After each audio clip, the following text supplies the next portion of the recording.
Now, I will explain more about the contents of uniprote. So, as I discussed earlier, it contains high annotation of the protein sequences. So, it is more information regarding a particular protein. So, what are the major aspects? What are the major contents of uniprote database?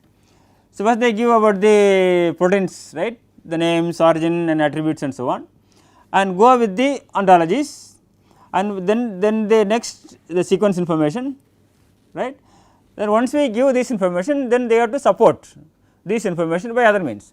So, the data they give in the primary data are supported with the bibliographic references, right, because it is very important to assess the reliability of the data as well as the correctness of the data. So, all the information they provide in the database, right, are supported with the bibliographic references where they obtain the original data, original information.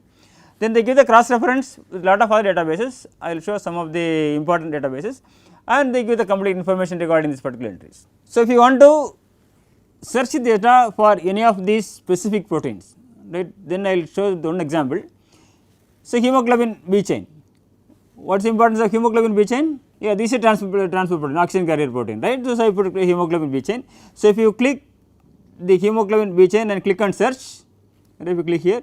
So, this will show you all the entries related to the hemoglobin B chain. So, if you show here, okay, these are the various accession entries, right, these are the accession numbers, this is entry name, and we have the protein names, right, we have the subunit beta, subunit alpha, subunit gamma, and these are gene names, right, and we have the organism, sometimes from the human and sometimes from this Mycobacterium tuberculosis. So, this is the length of the protein. So, it is 147 amino acid residues in this particular hemoglobin subunit beta. So, next they give the names, right, the synonymous names, what are the alternate names for this particular protein, right, then give the gene names, organism and so on. Then here we get the protein attributes. This 147 amino acid, its sequence status is complete because they got all the sequences, right, and it is known at the protein level. At the protein level they have the evidence, right, protein evidence at this protein level. Then you go with the general annotation, they try to incorporate or try to include most of the data available in the literature. So, what is the function of this particular protein? They transport oxygen, right, transport oxygen from lungs to the tissues. So, this is a major transport. So, then how many subunits or how many small subunits in this particular protein? Yeah, totally 4, right, because it has 2 alpha chains and 2 beta chains, right, they have see the alpha 1, alpha 2, beta 1, beta 2. So, it is the tetramer, right, it is a heterotetramer, right, because 2 different chains, this way is hetero, there is 4 chains totally. So, it is a heterotetramer, right. So, where is it found in tissues? It is in the red blood cells. So, whether any post-translational modifications in this particular protein. So, they mentioned was the glycation and different types of post-translational modifications, right, at this site. Mainly the acetylation on lyse 60, lyse 83 and lyse 145, right, and they give the proper references also. So, where they have the post-translational modifications. Then where this is involved in diseases, so they give a lot of information regarding disease. So, you can see they cause different diseases based on the mutations, right. So, they listed up several diseases where you can look all the details, right, from the uniprote database. Mainly they give the sickle cell anemia, so by the mutation of 6 residue, right, glutamic acid to valine. So, they mention all the details about the diseases from this particular protein. So, now they give the ontologies, what are the various biological process which is oxygen transport. So, any diversity of this coding region, so they have polymorphism, right, they have these changes upon mutations or any other ligands or any other small molecules they bind, right, with this particular protein. Yes. So, what are the different small molecules bind with this protein? Heme, ion, metals and pyruvate, right, these are the different ligands they bind with this protein. So, what are the functions and what are the post-translational modifications occurred in this particular protein. So, various types of PTMs, acetylation, glycation, glycoprotein, phosphoprotein as S nitrosylation, the various types of PTMs. Then we go with the ontology. So, there are different types of gene ontology widely used in the literature. One is the biological process, cellular component and molecular function. So, they give the different specific subclasses in this different gene ontological process. Then you go with these interactions. They have the interaction with other proteins. So, this is the database for the protein interactions, right, intact. So, they give the interaction with the other proteins, how they are interacting with the different other proteins. Then what are the different sites, what are the metal binding sites, what are different the binding sites, they give the information regarding the binding site of a particular protein.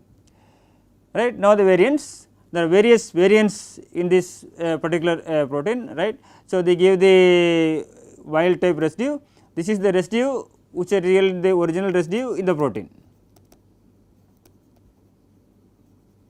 this is the residue which are replaced.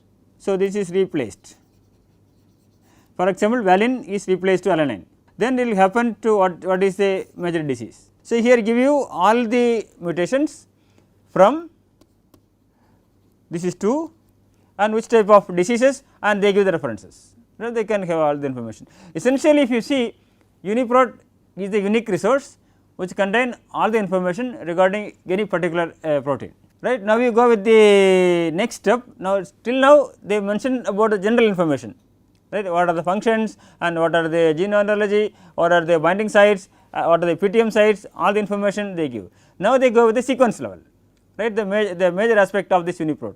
So, UniProt contains not only the sequence, it contains the data for other different functions and the structure of a particular protein. So, here is the sequence, there is how many residues in this protein, 14, 42, 43, 44, 45, 46, 147, 147 residues, right. So, you give the complete sequence, right, and here they give the secondary structure, because as you know this protein, right, this is the alpha helical protein, this is predominantly with alpha helices. I will discuss the secondary structure in the later classes. So, if you see the blue ones, they are mainly helices, right, and the green one strands, but here it does not have any strand, and we have some tands, okay, here and there you can see some tands, right. This is the secondary structure information regarding that particular protein. So, you can see the sequence in two different formats, either you can see this is the UniProt format and also you can see the FASTA format. What is FASTA format? FASTA format is format which started with the greater than symbol, and here then you can see this is the command line, and here the sequence will start. So, this is a kind of format which you adopt in bioinformatics generally for the treating these sequences as well as for a large scale analysis. So, to separate two sequences they use this specific format. Then you can also see, if you see a sequence, any other sequences, right, in other organisms, they have similar to this sequence, right. So, they have various tools. If you see here, there are various tools available. One is BLAST, I will discuss the details in later classes, right. This will help you to see the proteins which are related with your original protein sequence. So, if you have your own sequence, if you click on this BLAST, this will give you what are the other sequences related with your own sequence. So, now if you have references, because this is the important part, because how they obtain the information, because they cannot get directly from any from outside, right. So, they have to use from any reliable resources. So, one major resource, reliable resource, right. So, that is the published articles. Where shall we get this information? PubMed database, right. We discussed in the previous classes, right. So, PubMed provides the resource for all the published articles mainly in biology, right, and medicine. So, we have these different papers, you can get the information from PubMed, and they integrate all the data in the database, and wherever they collect the information from the literature, so they give the references, right, they give the references. To provide all the information, it is very time consuming.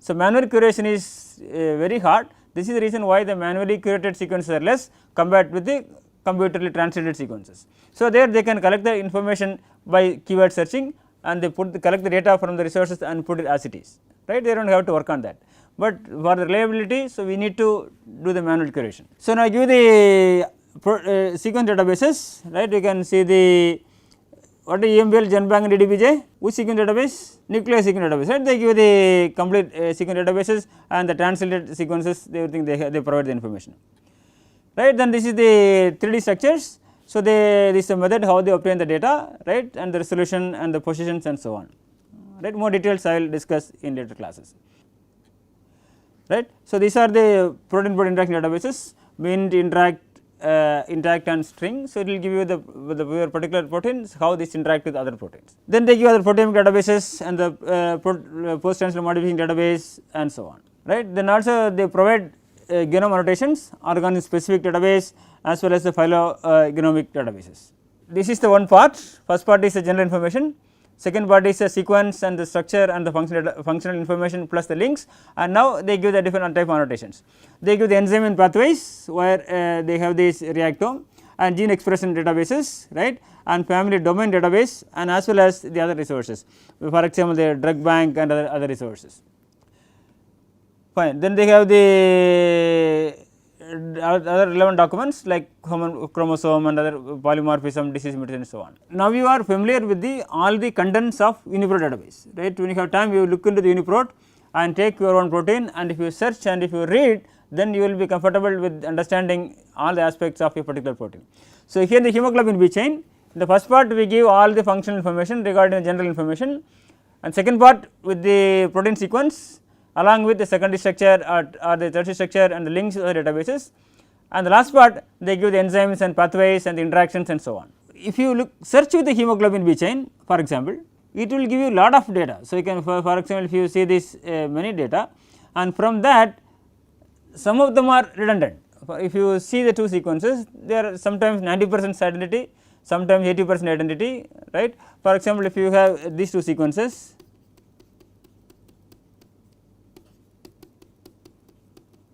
what is identity? 100%, right. So you can see the 100% identity. So in this case, this UniProt provides an option to select the sequences with some level of redundancy. For example, if you want to reduce to 90%, that means if two sequences, if the similarities identity is less than 90%, you can get. With more than 90%, you will take one and discard this one. So also you can get the reduced redundancy up to 50%. They will check the two sequences and see the identity. If it is more than 50%, they just keep one and discard others. How to reduce this redundancy, I will explain in the subsequent classes, right. So you can get that. If you do this, here now currently we got 1243 results. When you look into this specific redundancy, right, now you can get 240 results. So here we use the identity of 0.5. So we reduced the data from 1243 to 240, because to do any analysis, it is very important to have the data from different ways, not to use the same several times, because you will introduce bias because of same sequence, right. So in this case, it is important to have a non-redundant data. So here you can get with the two different cutoffs, right. For example, this is 100%, 90% and 50%, right. If you want to have other redundancies, we have to use other programs available in the literature. So these are the entries. Now you have 240 results. So these are the different entries, right, obtained from this particular search. Now you can also download the data. There are various options to download the data, right. They have the various options. For example, you can see a tab delimited, and you can use Excel, you can download in FASTA, and you can download XML, and you can list the access numbers, right, as well as you can get the XML or RDF format. So various formats you can download the data. So if you give the FASTA format, right, so you give the FASTA format, this is the result. So as we discussed earlier, the FASTA format, you start with the greater than symbol, and this is the name, and followed by the sequence. You can see from here to here this amino acid sequence, sequence number 1, and here again the greater than symbol started, this is sequence 1, right, and here this symbol started again, so started the sequence 2. So this is a sequence. So you can get all the 140 results based on the greater than symbol. You can understand, okay, first sequence starts from M and end with the RSF. Second sequence started from MAN and ended with this AMRF. Then you can separate the data and you can use this data for the analysis. Now I have two questions. First question is, obtain the sequences of transcription factors with less than 50% sequence identity. Transcription factors are DNA binding proteins, right, they have specific functions. So to understand the features of these transcription factors sequences, so I would like to collect the sequence from the transcription factors and reduce the data with 50% sequence identity. This is question number 1. Question number 2, I am interested to understand the function of a particular protein. For example, this human mitochondrial beta viral membrane protein VDAC. Two questions. So to understand the first question, so how to obtain this information, how to obtain the transcription factors with less than 50% sequence identity. First you go to UniProt, right, first step is go to UniProt database and search for transcription factors. So go to there and you can see the UniProt. So you have to search with transcription factors. So we search, this is second step. So, when you search these transcription factors, what will happen? You will get a list of sequences which contain transcription factors in any field, because if you use a simple search, right, you can get the transcription factors which are matched with anywhere, or you can search in this, you can have the different options. If you want to get only the title, you can give the title, or any other mesh term you want to use it, you can use any mesh terms. So, with transcription factors, how many data we get? So, more than 10,000 data, right. Now, if you use now, you will get more than that. So, now what is the question? So, we need the transcription factors and with less than 50% sequence identity. So, what to do with this? Okay, we have to choose the 50%, and if you click, you will get the data. So, to download the data, so there is an option called download here. Click to download, what will happen? It will ask for the option which format do you want. If you ask for the FASTA format, you will get the data in FASTA format, right. This is the one, and here this is the second one, and the third one, and so on. So, you get all the data in FASTA format, right. The first question now is done. Now, you can use this for the analysis, right. What is the second question? Yeah, I want to see the amino acid sequence as well as some of the functions of this specific protein, because this protein is a recently published one. So, it has several functions, right. In the eukaryotic proteins, it is the first eukaryotic protein, right, in beta-ball membrane protein.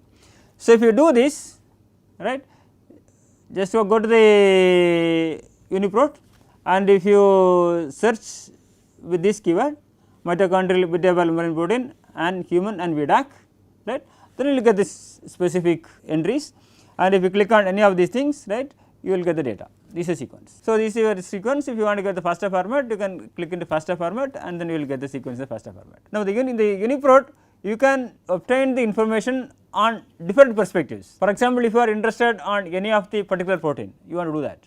So, you can do it and get the information. If you want to get the information regarding post-translational modification sites, right, if you give the codes, right, if you can get all the post-translational modification sites, or if you want to collect the sequences of a set of data, for example, DNA binding proteins or the RNA binding proteins or any information, right. If you give in the search, you search the correctly, get the data, and it is also possible to get the data with any specific sequence redundancy. So, it is a unique resource.